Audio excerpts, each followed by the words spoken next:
নির্বাচনের ব্যাপারে আমি আগেও বলেছি, আবারও বলছি, এবছর ডিসেম্বর থেকে আগামী বছরের জুনের মধ্যে নির্বাচন হবে। যতই নির্বাচন কাছে আসবে এর রূপ আরও ভয়ঙ্কর হতে থাকবে। কারা এর পেছনে আছে, কেন আছে, তা আপনাদের সবারই জানা আছে। আমরা এই গুজব ও মিথ্যা তথ্যের প্রচারণা রোধ করতে জাতিসংঘের সহযোগিতা চেয়েছি। জাতিসংঘের মহাসচিব এর মোকাবেলায় আমাদের সহযোগিতা করবেন বলে আশ্বাস দিয়ে গেছেন। দেশবাসীকে আমি স্মরণ করিয়ে দিতে চাই যে জুলাই অভ্যুত্থানের প্রথম পর্ব সফলভাবে সমাপ্ত হয়েছে। প্রথম পর্বের সমাপ্তির মধ্য দিয়ে অভ্যুত্থানের দ্বিতীয় পর্ব শুরু হলো। সবসময় মনে রাখতে হবে, আমরা কিন্তু যুদ্ধাবস্থায় আছি। গুজব হলো এই জুলাই অভ্যুত্থানের বিরুদ্ধে পরাজিত শক্তির মস্ত বড় হাতিয়ার। গুজব দেখলেই গুজবের সূত্রের সন্ধান করতে থাকবেন, গুজবকে অবহেলা করবেন না। বহু অভিজ্ঞ সমর বিশারদ এই গুজবের পেছনে দিনরাত কাজ করছে। সীমাহীন অর্থ এর পেছনে নিয়োজিত আছে। এর মূল লক্ষ্য জুলাই অভ্যুত্থানকে ব্যর্থ করা। আমরা তাকে ব্যর্থ হতে দেব না। আমাদের সামগ্রিক ঐক্য পলাতক শক্তির গায়ে জ্বালা ধরিয়ে দিচ্ছে।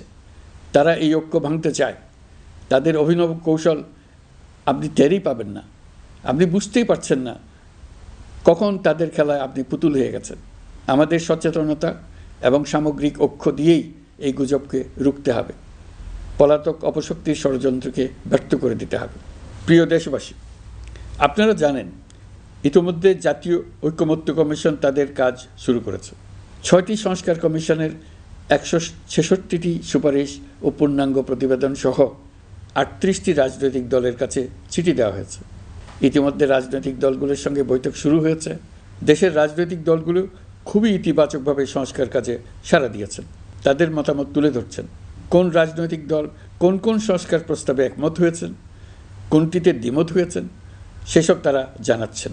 এটা আমাদের জাতির জন্য অত্যন্ত সুখকর বিষয় যে প্রতিটি রাজনৈতিক দল সংস্কারের পক্ষে মত দিচ্ছেন।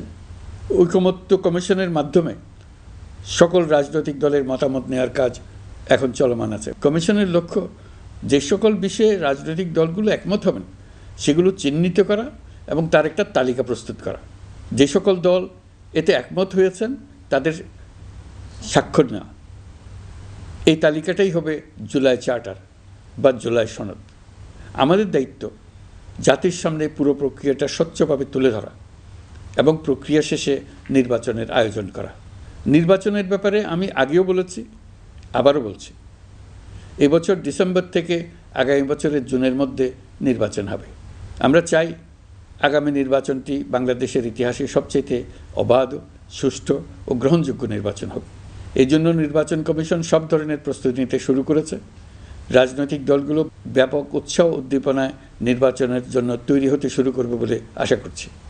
এই ঈদে জামা জুতো অ্যাক্সেসরিজের ডিসকাউন্ট